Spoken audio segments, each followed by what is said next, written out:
Otílio Rodrigues, você esteve em São Paulo participando desse 32º Congresso da FenaBrave. O que é esse evento? Esse Congresso FenaBrave é o segundo maior congresso do mundo, só perde para o NDA nos Estados Unidos, do setor de distribuição de veículos, que envolve concessionárias, fornecedores, fabricantes, vem gente do mundo inteiro, e autoridades do governo, empresários e da sociedade para discutir o setor de venda de veículos, de comercialização de veículos, de automóveis, motocicletas, caminhões, implementos agrícolas, motocicletas e outros veículos. Esse setor ele representa hoje aproximadamente quase 6% do PIB nacional. Ele emprega mais de 315 mil pessoas diretamente, né, e tem um impacto indireto, e ainda está presente as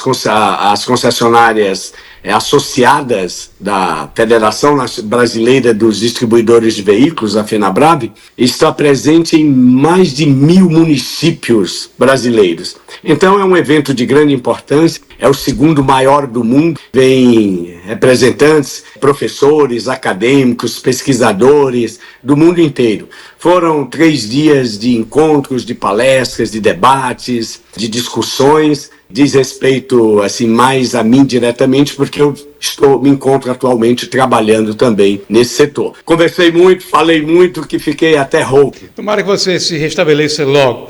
E aí, falar em mercado, qual é a expectativa do mercado? Como é que você avalia o comportamento dos juros na situação econômica atual?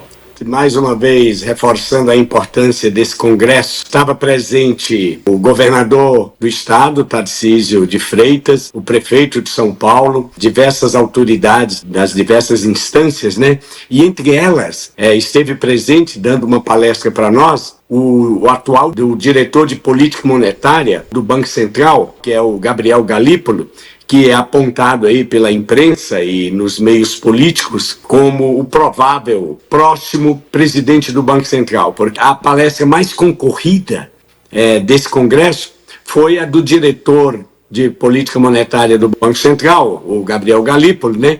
E todo mundo queria saber para onde vai a taxa de juros, né? O Copom ele se reúne a cada 45 dias. Naquela reunião de março, houve uma divisão entre os diretores que já estavam lá, que tinham sido indicados pela presidência anterior, e os novos diretores que tinham sido indicados por Lula, sobre a decisão de política monetária, e isso criou um barulho, um ruído no mercado financeiro muito grande. Os próprios diretores viram que passou-se a mensagem, o Copom estava dividido e que não tinha um consenso sobre os rumos da política monetária. É o Copom quem define o nível da taxa de juros Selic, que vai impactar em toda a economia, e a partir daí observa-se que tem havido esforço do Campos Neto, que é o atual presidente do Banco Central, e dos demais diretores, para alinhar a mensagem à comunicação. Por exemplo, o Galípolo, eu vi na imprensa, ele esteve em 3 eventos essa semana. Ele esteve em Belo Horizonte, ele esteve num evento também do Banco Pontual, sobre conjuntura, e ele esteve lá com a gente ontem. E você observa uma preocupação dele em transmitir de que ele não hesitará em aumentar os juros se houver uma persistência da inflação. A decisão não é única do Copom, como ele explicou. Eles levam em consideração uma série de indicadores, o indicador do emprego, do crescimento do PIB, da inflação, porque a função essencial de um banco central é preservar o valor da moeda nacional. E para isso, o mecanismo que ele dispõe é a taxa de juros. Ele pode aumentar os juros para reduzir a inflação. A gente sabe que juros altos não é bem-vindo, ninguém quer juros altos. E a gente observa que, desde que o governo Lula assumiu, ele também assumiu um discurso populista e irresponsável de querer baixar a taxa de juros no grito, como tentou Dilma Rousseff lá no passado, né? E a gente sabe que esse tipo de estratégia está fadada ao fracasso, porque aí só alimenta a especulação, e o mercado financeiro é muito poderoso. No ambiente de globalização que nós temos hoje, onde o capital se move com grande facilidade, muito rápido o capital pode fugir do Brasil e ir para outro lugar. Expectativa para a reunião do Copom em setembro são duas. Uma, manutenção da taxa de juros, que está em 10,5%, e até no aumento. Então o mercado até estima as probabilidades. Depois daquela reunião fatídica lá de março, então, que passou uma mensagem ruim para o mercado, a gente observa que o Galípolo começou a se reposicionar pessoalmente, e aí a gente até entende por quê, porque por um lado ele quer ser o indicado, por outro lado ele sabe muito bem que não tem como peitar o mercado. Então, se ele se colocar contra o mercado, a política monetária vai ser um fracasso absoluto. Ele está meio na corda bamba, né?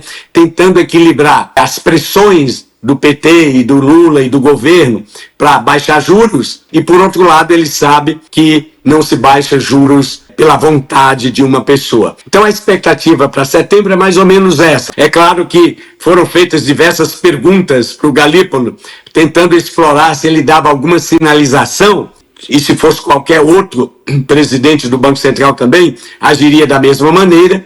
Eles jamais vão soltar informações essenciais, porque, como nós sabemos, a economia ela vive de expectativas, e as expectativas criam especulações e muda o rumo e impacta na vida cotidiana de todos nós. Mais ou menos foi esse o cenário que eu vi na palestra do diretor do Banco Central. Essa postura deverá ser mantida para as próximas reuniões do Copom? E por que o mercado e os operadores do mercado ficam sempre nessa expectativa do que pode vir de decisão do Copom? Essa é uma boa questão, porque o mercado fica sempre especulando, né?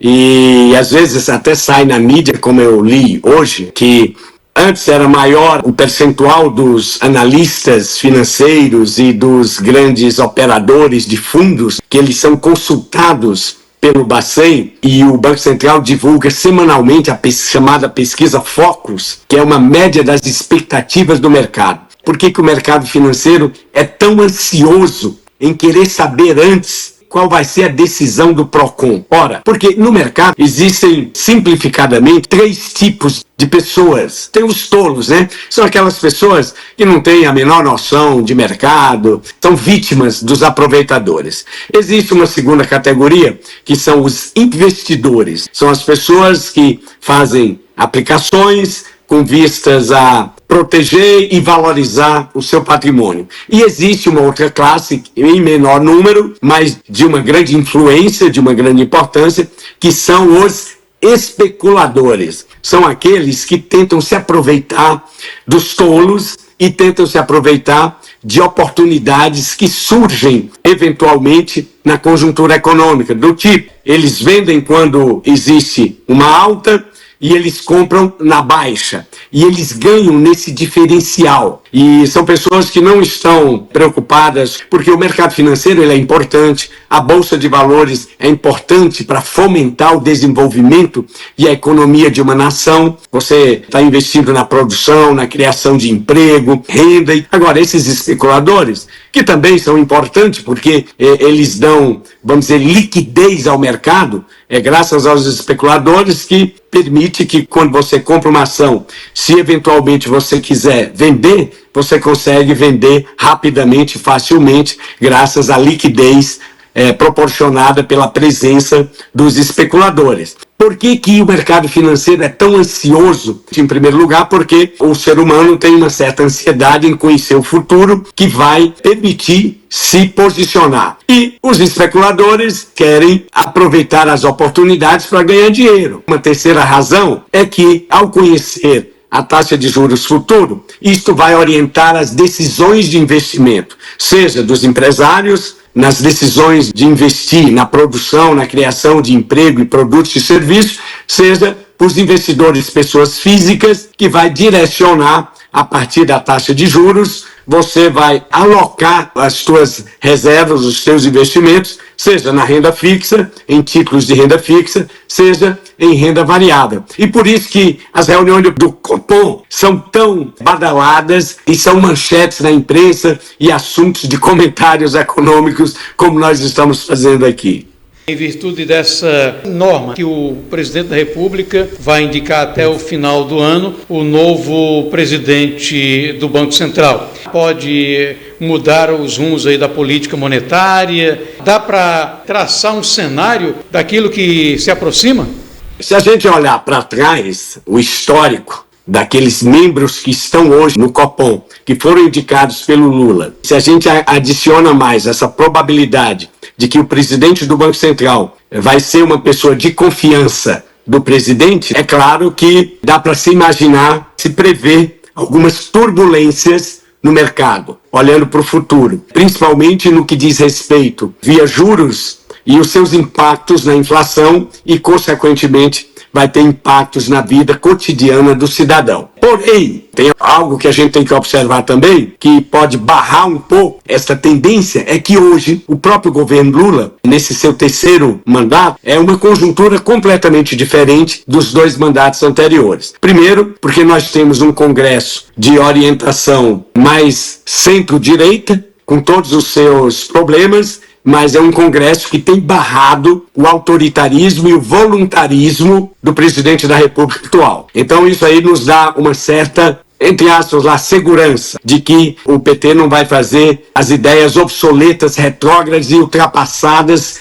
que eles têm a respeito da economia, que deveriam se atualizar. Mas isso é fato, indiscutível.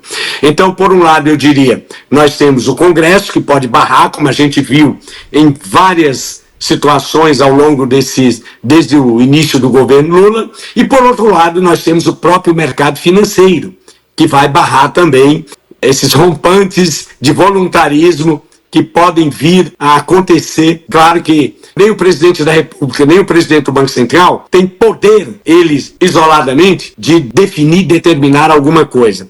Então eu apontaria esta situação e eu acho que o mercado e o Congresso podem barrar um pouco esse voluntarismo. É essa análise que eu faço, olhando aí para o futuro da nossa economia e das decisões que vão impactar no nosso dia a dia, na nossa vida pessoal.